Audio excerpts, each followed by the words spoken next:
നമസ്കാരം കൂട്ടുകാരെ, ഞാൻ പീറ്റർ ചോൾ. ഇന്നത്തെ വീഡിയോ അതായത് 19/3/2026 വ്യാഴാഴ്ച വൈകിട്ട് സ്വർണ്ണവില നോക്കുമ്പോൾ സ്വർണ്ണ കുത്തനെ ഇടിയുകയാണ്. ഒരു ഗ്രാമിൻ്റെ മുകളിൽ 505, ഒരു ഭവൻ്റെ മുകളിൽ 4040 രൂപയാണ് കുറഞ്ഞത്. 22 ക്യാരറ്റ് രൂപ 13,925, ഒരു ഭവൻ 1,11,400 അതുപോലെ 26 ക്യാരറ്റ് രൂപ 15,191, ഒരു ഭവൻ 1,21,528. അതുപോലെ 18 ക്യാരറ്റ് രൂപ 11,393, ഒരു ഭവൻ 91,144. ഇതാണ് വൈകിട്ടത്തെ സ്വർണ്ണവില. സ്വർണ്ണം വാങ്ങിക്കാൻ പോകുമ്പോൾ സ്വർണ്ണത്തിൻ്റെ പരിസ്ഥിതി ഉറപ്പാക്കി വാങ്ങിക്കാൻ ശ്രമിക്കുക. എന്നാൽ നിക്ഷേപകരെ സംബന്ധിച്ച് നിരാശയായ സ്വർണം. വിവാഹത്തിന് ആവശ്യം ആഭരണപ്രിയർ സ്വർണം വലിയ തോതിലൊക്കെ വാങ്ങാൻ ശ്രമിക്കുന്നവർക്ക് ആശ്വാസമാണ് ഈ സ്വർണ്ണവില ഇടിഞ്ഞത്. കടയിൽ പോയി സ്വർണം വാങ്ങിക്കുമ്പോൾ സ്വർണ്ണവിലയ്ക്കൊപ്പം പണിക്കൂലി, GST, ഹാൾമാർക്ക് ചാർജ് എന്നീ ഘടകങ്ങൾ ചേരുമ്പോഴാണ് ആഭരണത്തിൻ്റെ വില യഥാർത്ഥമായി നിശ്ചയിക്കുന്നത്. അതേസമയം റബ്ബർ വില മാറ്റമില്ലാതെ തുടരുകയാണ്. രാവിലത്തെ വിലയാണ് ഇപ്പോഴും വൈകിട്ടും. ഇനി കോട്ടയം മാർക്കറ്റ് വില നോക്കുമ്പോൾ RSS 4 kilo 217, RSS 5 kilo 212, ISNAT 185, latex 60 ഗ്യാസിൽ 152.15. ഇതാണ് വൈകിട്ടത്തെ മാർക്കറ്റ് വില കോട്ടയം.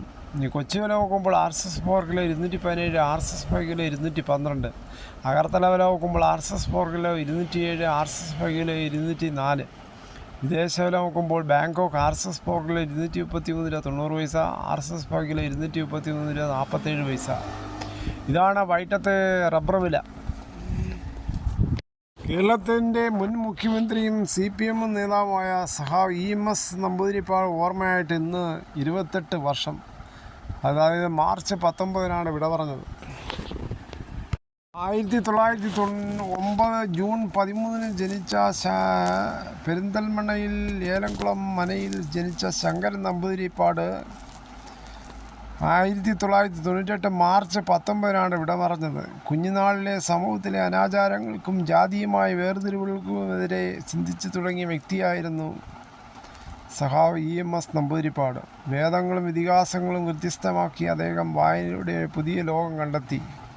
പിണറായിയിൽ നടന്ന ആദ്യ കമ്മ്യൂണിസ്റ്റ് സമ്മേളനത്തിലൂടെ കേരളത്തിലെ പാർട്ടി രൂപീകരണത്തിൽ അദ്ദേഹം മുഖ്യ നിർണായക പങ്കുവഹിച്ചു.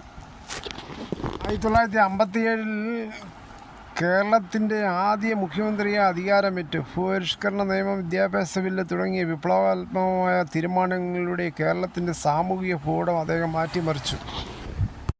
ഉണ്ടായിരുന്ന ഏക്കർ കണക്കിന് ഭൂമിയും സ്വത്തുക്കളും വിറ്റ് പാർട്ടിക്ക് നൽകിയ EMS തൻ്റെ ജീവിതം ലളിതമായ സാഹചര്യങ്ങളാണ് ചിലവഴിച്ചത്. MLA ആയും മന്ത്രിയായും ലഭിച്ച പെൻഷൻ പോലും അദ്ദേഹം പാർട്ടിക്ക് കൈമാറി. ഇന്നത്തെ രാഷ്ട്രീയ സ്ഥിതികൾ മാധ്യമങ്ങളിലൂടെ കേൾക്കുന്നത് വളരെ ദുഃഖകരമായ സംഭവം തന്നെയാണ്. അധികാരത്തിന് വേണ്ടി പല സ്ഥാനമാനങ്ങളും ത്യജിച്ച് മറുകണ്ഠം ചാടുകയാണ്. ഇതോടുകൂടി ഈ വീഡിയോയുടെ പൂർണ്ണമാകുന്നു. ഇത്രയും സമയം ക്ഷമയോടെ കേട്ടിരുന്ന വളരെയധികം നന്ദി.